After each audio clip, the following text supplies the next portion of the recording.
রান্নার জন্য এখানে আমি মাছ নিয়েছি। আর কি মাছ নিয়েছি? এটা নিয়েছি হলো গ্লাস কাপ মাছ। তা গ্লাস কাপ মাছ ভালো করে ধুয়ে আমি এখন সব মশলা দিয়ে নিচ্ছি। প্রথমে লবণ দিয়ে দিলাম পরিমাণ মতো, হলুদের গুঁড়া, মরিচের গুঁড়া, ধনিয়া গুঁড়া, জিরার গুঁড়া, পেঁয়াজ কুচি, পেঁয়াজ বাটা, আর দিয়ে দিচ্ছি সরিষার তেল। দিয়ে আমি ভালো করে হাত দিয়ে মেখে নিচ্ছি মাছগুলোকে।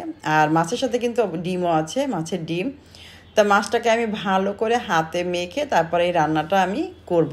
আমি কিন্তু প্রায় প্রায় এই মাছগুলি যেগুলি টাটকাটা মাছ থাকে সেগুলো আমি হাতে মেখেই রান্নাটা করি।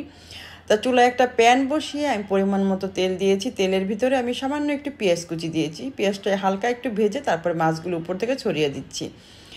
মাছগুলো উপর থেকে ছড়িয়ে দেওয়ার পরে আমি আবারও ঢাকনাটা দিয়ে আমি ঢেকে দিব। ঢাকনাটা 5 মিনিট 2 মিনিটের মতো ঢাকনাটা দিয়ে ঢেকে দিব।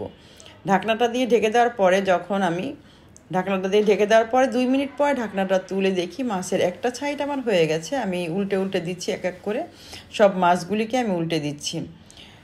আর এভাবে মাছ রান্না করলে খেতে কিন্তু অনেক মজা। হাতে মেখে মাছ রান্না, যে কোনো মাছই হাতে মেখে রান্না করলে কিন্তু খেতে অনেক মজা হয়। আর আমি এই মাছটা আজকে রান্না করব বেগুন দিয়ে ভুনা করব। তা আমার দুইটা সাইডই মাছটার ভাজা হয়ে গেছে, এপিট ওপিট করে দুইটা সাইডই ভেজে নিয়েছি। আবারও ঢাকনাটা তুলে আমি ঝোলের পানি দিয়ে দিলাম। আর বেশি ঝোলের পানি দেওয়া যাবে না, সামান্য ঝোলের পানি দিয়ে আমি একটু নেড়ে দিব। নেড়ে দিয়ে তারপরে আমি আবারও হাতলটা ধরে আমি একটু নেড়ে দিয়েছি। হাতলটা ধরে নেড়ে দেওয়ার পরে আর এখানে বেগুন কেটে রেখেছিলাম আমি স্লাইস করে, সেই বেগুনগুলো উপর থেকে দিয়ে আমি আবারও হালকা করে একটু নেড়ে ঢাকনাটা দিয়ে আমি ঢেকে 5 মিনিটের মতো রান্না করবো। 5 মিনিট পর ঢাকনাটা তুলে আমি ধনেপাতা কুচি করে দিয়ে দিলাম, এতে করে সুন্দর একটা ফ্লেভার আসবে।